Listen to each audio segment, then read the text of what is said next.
obviously we're social animals as humans, and right now is especially difficult to follow those traditions, and especially difficult maybe for younger children to understand how they're not having the normalcy of seeing their grandparents or seeing their loved ones, cousins, etc. But from a purely medical standpoint, there have been some studies that show prayer circles and things of that sort actually make a difference in our immunity, in fighting cancer. And just wanted to get your thoughts on that. I thought it was this particularly pertinent to what's going on now. Well, I couldn't agree more. And I mean, it's kind of how you and I found each other in the strangest of ways. But I mean, we both had a common background in meditation and my martial arts. And absolutely. I mean, when I was young in high school, one of my biology projects was actually measuring the vital signs in my sensei, in my instructor, just to see how meditation can affect our physiology. And as you've devoted a good portion of your life to the Neurovella Brain Spa and the Institute for Neuroinnovation, we both know that these things, whether it be prayer or meditation or family and support, are absolutely crucial to brain health and to neurophysiology. And I think that although it's challenging, it's important for us as believers in that science to really disseminate that to our patients and let them know that even during these challenging times, meditation, prayer, those things can help. And we encourage people to reach out and continue to do those things. And I want to emphasize the point that it's not just psychological help, although that is very important. It's physiological help. We know that COVID-19 is a disease that affects us on so many levels, including this cytokine storm that happens after you've contracted the disease, which is a reflection of your own immunity, your own immune system's overreaction. So having this concept of prayer and brain health, or at least meditation and brain health, or some kind of mindfulness practice, brain health and immunity could play a role in someone's recovery. I'm just really curious about that as a physician and scientist, and wanted to put it in your sphere, because I know you do a lot of research and investigation in this stuff, and maybe we can have a more in-depth conversation about it.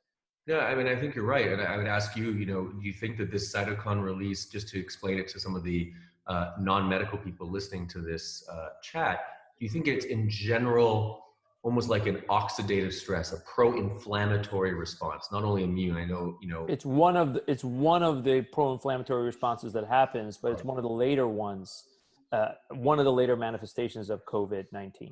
Sure, but any sort of infection, viral infection, can cause an inflammatory response. And my question, back to you is, do you think this mindfulness, this meditation, prayer, do you think part of the physiological response is almost like an anti-inflammatory response or a antioxidant? It's a great way of putting it. I think it has to do with whether we're talking about natural oxidative stress, which is basically aging, versus an insult or a major pathological response, such as that happens with the late pneumonia or pulmonary fibrosis of this COVID-19 situation.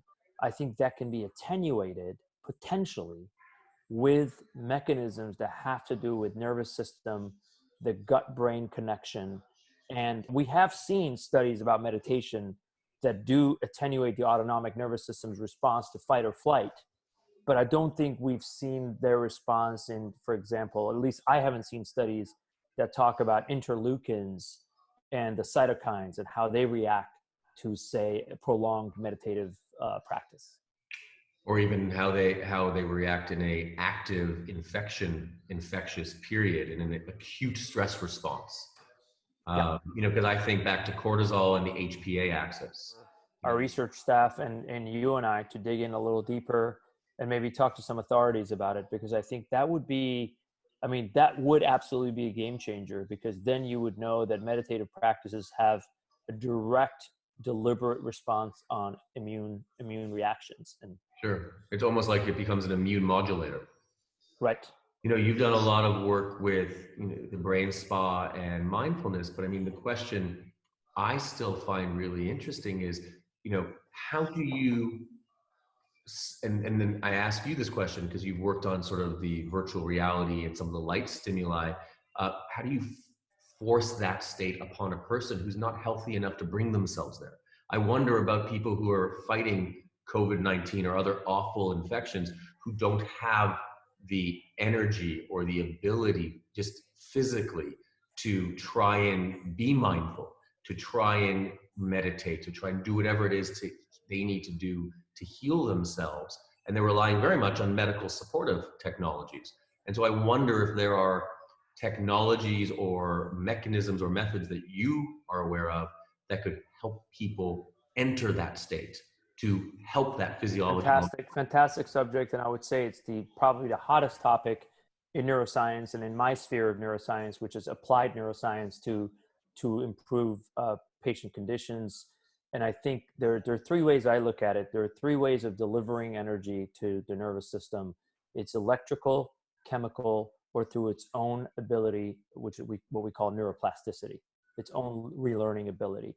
So when a person is ready and able, they're basically practicing self-directed neuroplasticity. Sure. So that's the person meditating. That's the person coming to the brain spa, changing their nutrition, their sleep hygiene, their pain modulation, etc. And then when a person is not able because they're down and out, or they have such severe post-traumatic stress that they can't even get to a place of help, that's when things like transcranial magnetic stimulation come in, where you're actually delivering energy to the nervous system.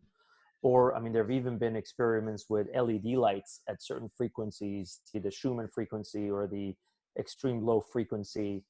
So pretty fascinating, but you're absolutely right. I mean, we're going to see an explosion of applied neuroscientific tools that can then deliver energy to clients that are not able to get there on their own through self-directed neuroplasticity or mindfulness meditation practices.